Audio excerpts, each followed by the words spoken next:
21st Century Entrepreneurship with Martin Piskarik. One of the most fascinating things that I've realized about what I do for a living is that I bring people more of a return on their investment than anything in the market. Let's talk about the stock market. The stock market, let's just say it pays you 8% or 9% or 10% on your money. That's not bad. I mean, if you got a couple $1 million in there, you're making 9 or 10% on it, that's great. Your 401k, it's growing and you're getting some contribution. That's great too. Let's say you play, let's say you're playing Bitcoin or you're in the cryptocurrency and you're trading. Yeah, you're making good money. I mean, if you really know how to do it. What I do is I literally take people to a quantum leap. I take them from making $200,000 a year to making $2 million a year.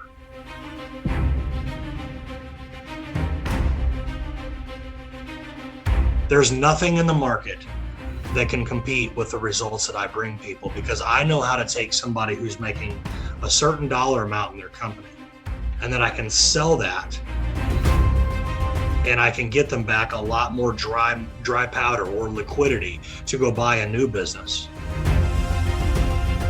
And it only takes 10% down to go buy a business. So I can take you from a $200,000 income to a $2 million income almost overnight.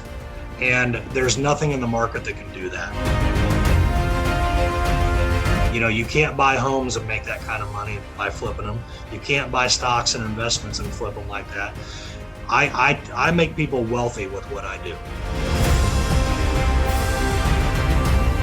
So you are one of the best brokers in New York, as if I remember well.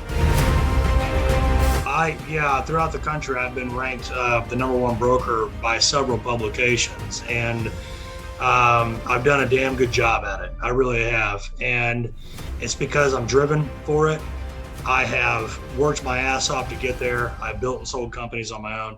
So, right now I'm in Arizona, but that's not where I live normally. But right now I'm in Arizona. But normally I'm in Kansas City. Kansas City is right in the middle of the United States. Yeah. What's your formula, success formula? I mean, being one of the best or the best in such a high energy business. How did you do that? Well, how I did it, simply put, is just worked my ass off. Most brokers, they don't really want to work, and they also ask for permission. You know, asking for permission is far less of a strategy than begging for forgiveness. I mean, I go right in there and I get to work. I don't pander around. I'm not there to not get something done. I'm there to get something done. So most brokers that do what I do, they like to come in at 8 o'clock in the morning, and nobody wants to hear from a broker at 8 o'clock in the morning. They're getting ready for work or they're just getting to work. And then usually that broker will be done working by 1 o'clock in the afternoon, and they're having cocktails or they're going golfing. That's not what I do. And most brokers work about 4 days a week. I work 7 days a week, every day, day in, day out, and I am accessible to my clients 24 hours a day. That's how I differentiate myself. So you're actually using your energy and your approach and your persistence, all of your personality traits and way of thinking and doing for helping your clients as well. What I do is I bring passion and energy to this space of business brokering. The reason that I do that is not because I'm trying to fake it. You know, there's a lot of things out there, Martin, that's bullshit. You know, people will say that they're passionate about something and they're not. They just want to make the other person believe that they are. Here's the thing. The moment that I lose my passion for what I do, I'm going to quit. I'm out of the business. And if somebody says, Well, why'd you quit? Did you not like doing what you did? No, I liked it. I wasn't passionate about it anymore. Because here's the thing. Life is way too short to do something you don't like anymore. Now, that wasn't always the case a long time ago. Even as early as 15 years ago, if you were in a job that you didn't like, hey, you had to do what you had to do. But now with the internet and how, I mean, right now, here you are, you're over there in Croatia. I'm here in Arizona, and we're talking and we're doing business. I don't need to do anything that I don't want to do, that I'm insanely passionate about doing. Now, here's the thing. Here's what makes what I do pretty magical. This is the same thing that I teach clients that want to sell their business. If you're not passionate about it, I'm going to see the tax returns and the profit and losses. I'm going to see where your passion died. So if you're not passionate about your business, you need to sell it. Why sell it? It's making me money. It doesn't matter. You're not passionate about it. It's making you money right now. But what if something bad happens and you don't have the gusto to fight through it because you're not, I say, instead of passion, I say be obsessed. You need to be obsessed if you're going to be the best at anything you do. How would you define passion? On an emotional level, on a way of thinking, on a way of doing things? Well, there's something psychologically that happens in somebody to make them passionate about something. You're never going to know what it is. Why does somebody want to be a fireman? Why does somebody want to be a policeman? Why does somebody want to be a soldier? You really don't know, but there's something in there that's their spirit. It's their life calling. It's something that drives them towards it. Now, me, if I had to take a guess, and I'm not so sure why I'm driven towards this, but if I had to guess, I think it would be whenever I was a little kid, the only people that I saw had good lives were self-employed. They didn't have a clock that they answered to. They didn't have to go into work at a certain time. They drove nice cars. They had nice things. They were the one making the shots. They were telling people what to do. They had the checkbook. And I thought, man, what a great way to live. And so I went and I built companies and I sold those companies throughout my life. And then I ended up becoming a master at it and then helping other people sell their business. So I believe that's why I got passionate about what it is that I do. And I would say obsessed with what I do. How do you build your energy stream and your focus? Do you have any special exercises? Do you have breathing techniques? What's your daily routine? No, there's nothing like that. I don't have routines such as that. Believe it or not, I know, this isn't a video podcast, but I'm a bigger guy. I'm 6'1", almost 6'2", and 240 pounds. And I've got this big beard and all that. So I don't look like the typical business broker. But here's the thing. I just have a tenacity within me that I was either born with or I honed it over the years. I'm not sure, but I don't do any routines or anything like that. I don't give a damn about much other than my career. Now, there's some people out there that live that way. I'll name a few of them. Elon Musk, Donald Trump, Henry Ford, Thomas Edison. These people had that in them, or Jeff Bezos, or whatever you want to say. These guys that work 100 hours a week and not question it. It's not hard. Just look around. You're not going to find too many people that want to work 100 hours a week because they want to. People obviously, they complain about working 40 hours a week. Okay. So here's how I look at it. You asked me if there's any exercise or anything like that. Here's the best thing I can tell you that I have. I look at my week and how I use that week. There is 168 hours in a week. I only sleep about 6 hours a night. So that's 42 hours right off the top. If you do the math, after I go to church, after I spend time with my lady, after I spend time with my son, after I've got time sitting in front of the TV, after I, exercise, whatever it is, I still, even though I work 100 hours a week, I still have too much time on my hands. And I believe that if the economy thought like that, I think if we all thought in a high performance mentality, and that's what this is. I'm a high performer. That's what it is. I have a high performer mentality. I'll work 100 hours and enjoy it. Okay. But it does, work can be enjoyable. Here's the other thing, Martin. You have to want to do what you're doing. If you don't like doing what you're doing, 100 hours is going to feel like 200 hours. So I like what I do. And so I get to enjoy it. I'm on my phone when I go to a restaurant. I never get away from work. I'm on my phone at a restaurant. I can still eat. I can still enjoy myself, but I'm working. I probably get about 2 hours of complete relaxation at night, and that's all I really need. Otherwise, I'm working.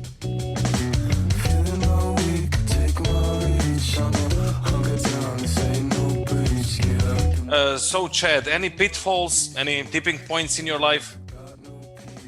Sure. My whole life started off as a cautionary tale. My mom was crazy.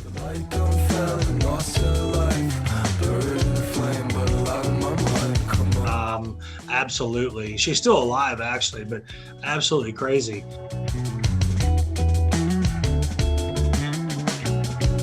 My mom was married 7 times before I was 15 years old. I went through all those marriages and divorces. And this is one thing that led me to become such a driven entrepreneur, because I would leave the house and I wouldn't come home until I had money in my pocket. Now, it's kind of a sad story if you look at it from one perspective, but on the other hand, it really served me well.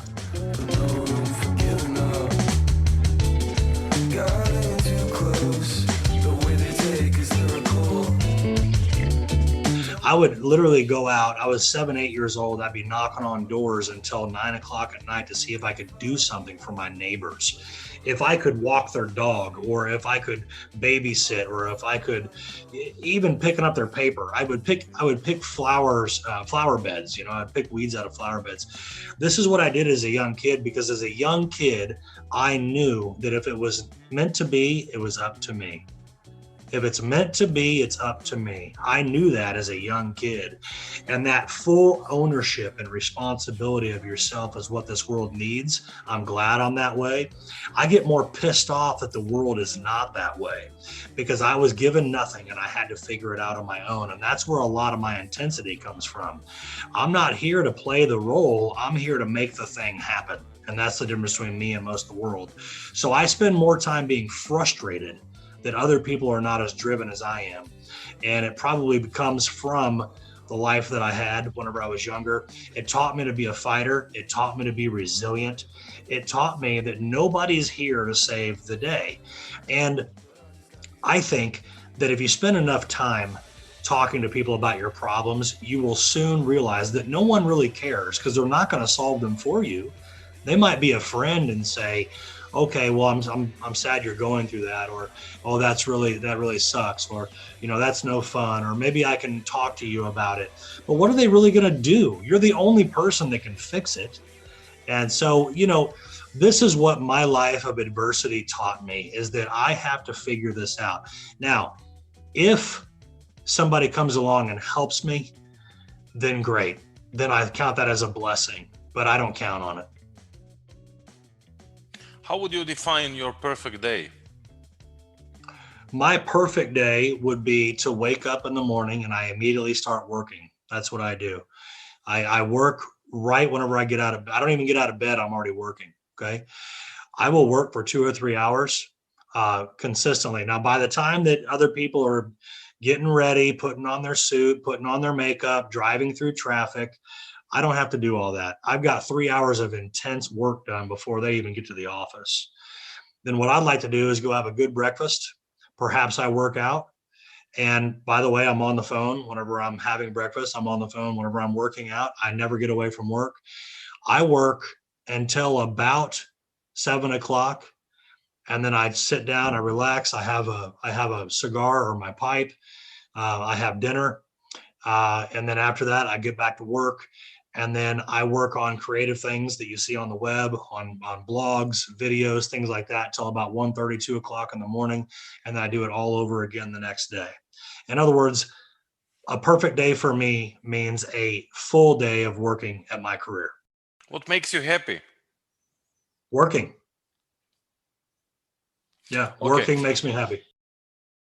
Not only do I sell businesses, more than anybody out there, but I also network with certified financial planners throughout the entire country. I also network with CPAs, accountants throughout the country. And if you Google the best CPAs or the best financial planners in various cities and states throughout the United States, I have actually ranked them from 1 to 10 and educate the public about the best CPAs and the best financial planners throughout the country. That's part of my business. I let people know who the best of the best are. So I do that. I also am an author. I wrote a book called From Blue to White, A Working Man's Guide to Self-Employment. This book teaches people how to go from being blue collar and working, having the hammer in their hand or having the tool in their hand, to being the guy who goes and gets the contract, the guy who owns the business. So again, it's From Blue to White, A Working Man's Guide to Self-Employment. And I also wrote the book Swinging Doors, A Guide to Selling Your Business. Now, Martin, your audience can go to petersonacquisitions.com and they can get a free download of that book. Just go to petersonacquisitions.com, click on Get the Book, and as long as they tell me that they heard me on your show, I will give them a free book of Swinging Doors. The best thing that I can tell your audience about being self-employed and going into selling their business is make sure that you have good accounting and clean books, and make sure that you are reporting all the income that you are making. A lot of times people keep the money that they're making and they don't report it on their tax return. And I cannot get the business sold for the value that you would like if you don't report your earnings. Also, I encourage your audience to let their friends know about people like me, because most of the time I find that people don't even realize that they can sell their business. In other words, they never even thought about it. So the world needs to know that there's people out there like me that can really sell your business and help you move on to the next adventure in your life and make a lot more money on the next journey. And that's what it's all about. It's about finishing strong on this adventure and moving on to the next adventure and making more money and having more passion for what you're going to be doing rather than what you're losing passion for now.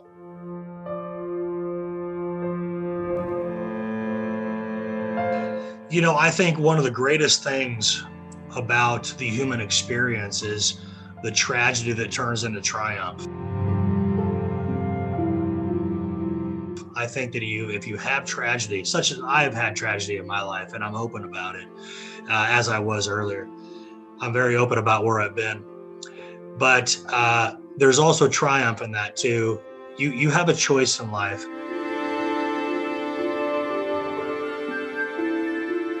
There's going to be a point in your life, at some point in all of us, that you have to decide what to do. And that decision is going to change the final outcome of your life, and whether or not it turns you into the person you were supposed to be, or if it broke you into a person that you didn't want to be.